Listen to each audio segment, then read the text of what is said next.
Teófilo Cubillas foi um dos melhores jogadores estrangeiros de todos os tempos que passou pelo futebol português. Hoje vamos conhecer este astro peruano que passeou classe nos relevados, mas também nos pelados portugueses nos anos 70 e que muita gente desconhece. Então, se estás interessado, fica aqui comigo.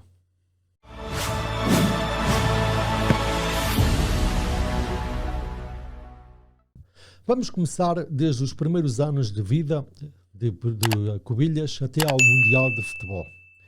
Conhecido por El Nané, o bebê, Cubillas nasceu em Ponte Piedra, a 50 km da capital do Peru, Lima, no dia 8 de março de 49. Teófilo Cubillas provinha de uma família numerosa com 6 irmãos. Aos 6 anos entrou para a escola primária e sempre foi visto como um bom aluno e responsável. Aos 9 anos, ganha o primeiro campeonato da escola e torna-se o melhor marcador. Na escola secundária, Cubillas joga pela seleção do colégio e vence por 2 vezes consecutivas o campeonato interescolas, sendo novamente o artilheiro da prova. Aos 13 anos foi convidado para os infantis do Alianza Lima para integrar a equipa dos infantis, onde se sagra campeão no escalão. Foi um miúdo como qualquer outro, mas foi também um miúdo que nunca se deixou iludir pelo jeito para a modalidade, o que era raro. Jamais se esqueceu dos estudos e teve sempre aquela responsabilidade académica. Aos 15 anos, Cubillas joga nos Júniores e alcança um novo título para a equipa e volta a ser o máximo goleador da prova. Aos 16 anos, no ano seguinte, conhece a palavra profissional e começa a carreira no Alianza Lima em 1966. Se desponta como uma referência do grande clube da capital do Peru, ao serviço do qual se torna o melhor marcador do campeonato. Mas há aqui um pormenor muito curioso. Cubillas não treinava regularmente porque estava absorvido pela frequência das aulas e dos exames. Seguiu a sua vida académica na universidade para tirar o curso de contabilista e frequentava as aulas todas durante o dia. Os treinos, nem vê-los. Aparecia nos jogos 1 hora antes e as grandes exibições aconteciam na mesma, umas atrás das outras. Aos 17 anos, chega à Internacional pelo Peru e, consequentemente, aparecem as eliminatórias para o Mundial. Na sua segunda temporada, converteu-se no máximo goleador do Campeonato Peruano de Futebol, com 19 golos, e aos 18 anos já era o melhor jogador do seu país. Em 1967 joga a sua primeira partida internacional, em que o Alianza Lima vence o Independiente da Argentina por 6-1, com Cubillas a apontar 2 golos. A sua fama de grande jogador estende-se por toda a América do Sul.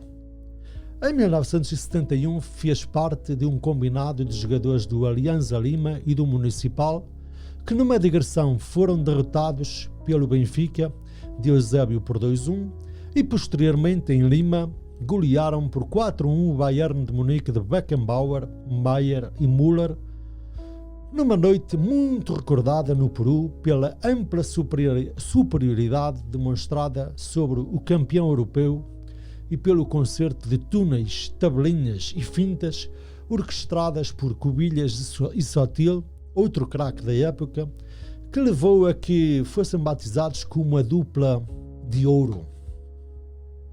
Em 1972 foi eleito o melhor jogador da América do Sul, prémio realçado pelo facto de nesse ano o segundo lugar ter sido atribuído nada mais nada menos do que ao Rei Pelé. Nesse mesmo ano foi também o artilheiro da Copa Libertadores. Em 1973 integrou a Seleção da América, que enfrentou a Seleção da Europa de Cruyff, Eusébio e Beckenbauer. A partida terminou com um 4-4, tendo a Seleção da América vencido por 7-6 nos pontapés de grande penalidade. Nessa noite, Cubillas jogou ao lado de outras figuras sul-americanas como Rivelino, Fernando Morena, Paulo César Lima, Brindisi e Chumpitas. O Mundial que, no entanto, consagrou Cubillas foi o Mundial de 1970 no México, onde Cubillas apontou golos em todos os jogos e onde despertou também a cobiça dos grandes clubes europeus. Mas Cubillas não se mostrava assim muito interessado em sair. As propostas de clubes europeus, no entanto, intensificaram-se até que lá aceitou emigrar para a Suíça para jogar no Basileia. Cubillas viria a confessar mais tarde ter sido um erro em aceitar ir para Basileia sem conhecer as condições e a realidade do país. Por esse motivo, só esteve apenas 4 meses na Suíça e foi também por isso que fez algumas exigências antes de assinar pelo Futebol Clube do Porto, de que vou dar conta daqui a pouco. Pelo meio ainda jogou o Mundial de 78 na Argentina, onde levou o Peru aos quartos de final, sendo eliminado pelos anfitriões. Mas é em 1975 que vence a Copa América, o seu maior troféu internacional, batendo na finalíssima a Colômbia por 1-0. Já de seguida vou abordar a passagem de Cubillas pelo Futebol Clube do Porto, uma passagem muito interessante. If I take you down, would you really hold me down and be your best friend? She just wanna hit me with a quickie by the pool and I'm like, yes, ma'am. Well, you got me feeling for your body, you might turn me to a yes, man. Oh, yeah. 80 and I'm 40, I'm a nervous bitch, I'm flyer than your ex, man. We ain't gotta go outside. Two-step in the rain. Wake up by my side. Don't care what your friends think. Oh, you just my type. Oh yeah, she know the deal like an old script. You ain't the first to really sell that shit. Champagne with the roof gun.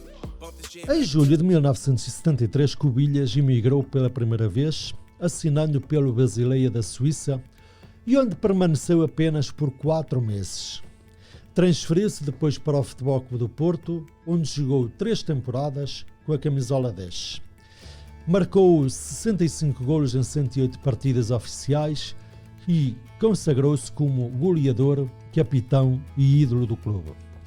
Quando o Futebol Clube do Porto pensou em contratar o peruano Teófilo Cubillas, conseguindo a vinda do jogador a Portugal, com a autorização naturalmente do Basileia, o mundo do futebol riu-se, fez chacota do Futebol Clube do Porto e foi vista esta situação como uma transferência utópica.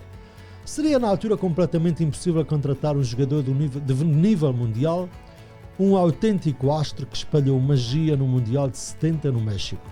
Além disso, as verbas avultadas necessárias para concretizar o objetivo tornavam o sonho impossível. Mas nisto há grande mérito de um dirigente portista de nome Jorge Vieira. Os esforços do dirigente portista pareciam inglórios com a intransigência do empresário do extraordinário futebolista em baixar o valor de 6.000 contos, uma fortuna. A participação dos empresários da região, acrescentados aos empréstimos bancários com o aval pessoal do próprio Jorge Vieira, mais os cheques passados pelos adeptos mais anónimos que podiam ir dos 100 aos 1.000 escudos, acabou por tornar real a contratação do melhor jogador da América do Sul de 1972. O alto salário do peruano, $5.000 por mês, não foi contudo impeditivo do clube poder respirar e no que diz respeito à saúde financeira do clube. Logo na sua apresentação, coroada com um golo, o Estádio das Antas estava a abarrotar, reproduzindo-se um enorme fervor clubista com a adesão de novos sócios. O Futebol Clube do Porto teve que arranjar 6.000 contos, uma fortuna naquela época, para comprar o passe de Cubillas. A maior parte do investimento no passe do jogador foi feito por um grupo de investidores que teve a certeza de que o jogador peruano iria valorizar-se e seria vendido futuramente por uma verba mais elevada. Foi inclusive criada uma comissão de fundos pró-Cubillas que se revelou muito importante e decisiva para a compra do seu passe. Apesar de tudo, havia muita gente opositora da direção do clube a manifestar-se contra a compra do passe do jogador, com o argumento de que o clube iria ficar arruinado com o investimento destes. Muitos apontavam a desgraça do Futebol Clube do Porto. outros simplesmente denegriam o clube de todas as formas e feitios, como acontece um bocadinho hoje pelas redes sociais. O jornal O Porto, na sua edição de 13 de dezembro de 73, trazia uma reportagem sobre a contratação oficial de Cubilhas, onde explicava todo o processo de uma forma clara e simples, tendo como títulos nas crónicas "Cus Cubilhices", "Em terra de Parolos" e "Não há demagogia na contratação de Cubilhas". Na mesma reportagem é arrasada a comunicação social em toda a linha e toda a oposição a esta contratação e à direção do Futebol Clube do Porto, que durante uns bons dias gozaram, fizeram chacota e tentaram denegrir a imagem do clube. Os portistas trouxeram finalmente Cubilhas ao Porto para o convencerem a assinar contrato com o clube. Recebido em apoteose no aeroporto de Pedras Rubras, no dia 3 de dezembro de 73, o jogador ficou completamente surpreendido e sensibilizado com tamanha manifestação de carinho por parte dos dirigentes, dos adeptos que compareceram em massa. Além disso, a comunicação social também não perdeu o ensejo para fazer reportagem no local, desde a saída do avião à aerogar. O jogador foi conduzido de seguida para uma viatura que o levou à sede do Futebol Clube do Porto nos Aliados, por onde esteve de passagem. Dali foi para a sala de troféus Afonso Pinto de Magalhães, onde o Dr. Américo de Sá fez a recepção oficial ao jogador. No segundo dia, Cubilhas, depois do frenesim e da recepção apoteótica de que foi alvo, submeteu-se aos exames médicos no clube. Da parte da tarde, o jogador voltou ao Estádio das Antas, onde foi cumprida e completada a exigência do próprio em conhecer o estádio, as instalações, a cidade e as condições antes de firmar o contrato definitivo que viria a tornar Cubilhas como jogador oficial do Futebol Clube do Porto. O peruano deu o sim ao clube depois de ter ficado satisfeito com tudo o que viu e ouviu.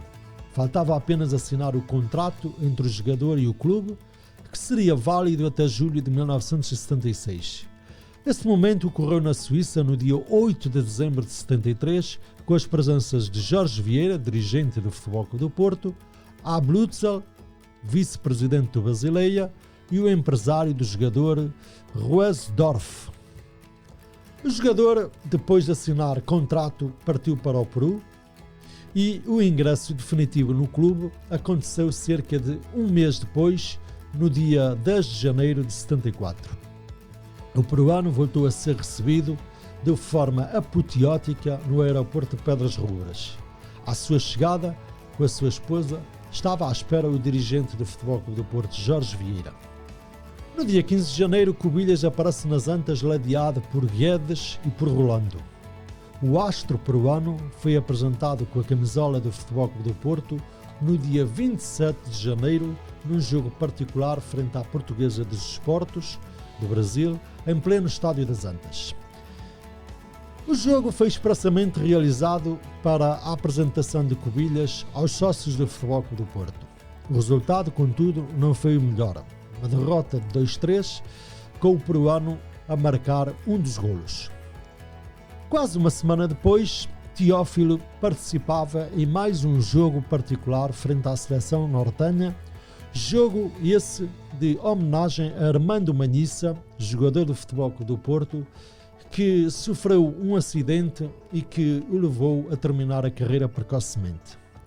O jogador mais caro de Portugal, quando se estreou com a camisola azul e branca, era um jovem de 24 anos, mas já com uma longa e bem-sucedida carreira, passando a ser a grande atração de uma equipa que era solicitada para jogar nos vários torneios internacionais com o Futebol Clube do Porto, naturalmente a receber o respectivo cachê.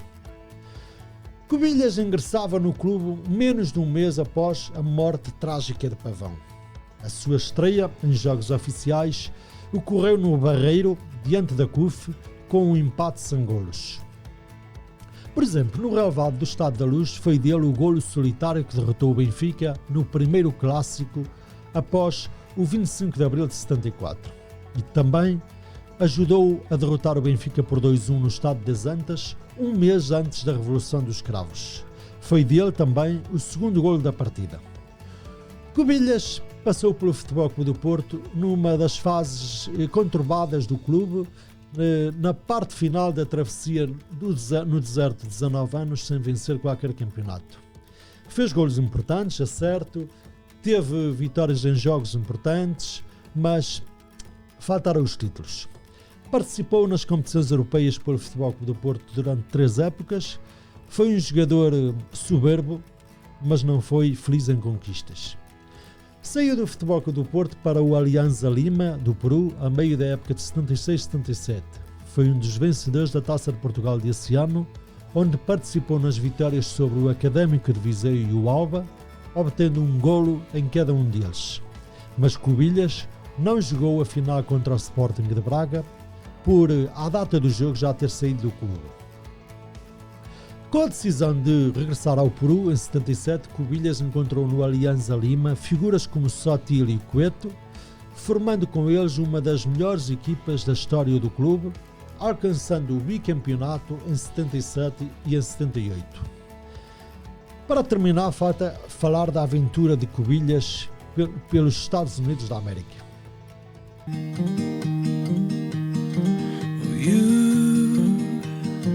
You always find me here when the world thinks that I've disappeared. You know just where to look. You know just where to look.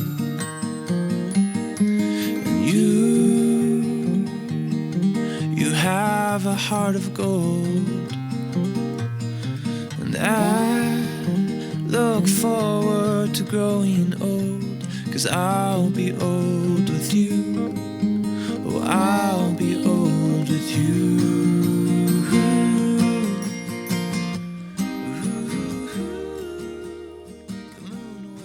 Vamos agora ver um pouco da aventura de Cubillas pela Soccer League dos Estados Unidos da América na parte final da sua carreira. Em 1979 transferiu-se para a Soccer League, onde na época jogavam alguns dos melhores futebolistas do mundo. Cubillas alinhou nos Strikers, ao lado de destacadas figuras como George Best, Newman e Gerd Müller. Cubillas jogou 6 temporadas na Liga Norte-Americana, sagrando-se o melhor jogador e o máximo goleador da história dos Strikers. A sua despedida oficial, no entanto, foi em 1985, com 35 anos de idade, no Florida Sun, com apenas 2 jogos, depois de 20 anos a jogar futebol, numa partida memorável onde participaram diversas estrelas de todo o mundo. Em 1987, na sequência do trágico acidente aéreo em que morreram todos os jogadores do Alianza Lima, Cubillas voltou a jogar pelo seu clube nas 3 jornadas restantes, conseguindo atingir o segundo lugar. Em 1988, colocou então definitivamente um ponto final na carreira, novamente a jogar nos Estados Unidos, no Miami Sharks ou no Miami Freedom. Eu não sei bem qual é o nome correto do clube, porque não consegui apurar por mais pesquisa que fizesse. Aqui, neste clube, realizou 16 jogos, obtendo 7 golos. Em 2008, a Federação Internacional de Futebol, História e Estatística reconhece-lhe 268 golos em 469 partidas oficiais em torneios de primeira divisão, designando-o como um dos centrocampistas mais goleadores da história do futebol, superando outros grandes do mundo como Zidane com 95 golos, Baggio 205, Platini 207, Rivaldo 229 e Maradona 259. Cubillas foi considerado um dos melhores futebolistas do mundo nos anos 70 e foi um dos jogadores mais completos que se viu jogar. É também um dos 50 futebolistas mais votados como o melhor jogador em todos os rankings históricos que se fizeram durante o século XX. É o máximo goleador da sua seleção e o 8º maior artilheiro na história dos campeonatos do mundo.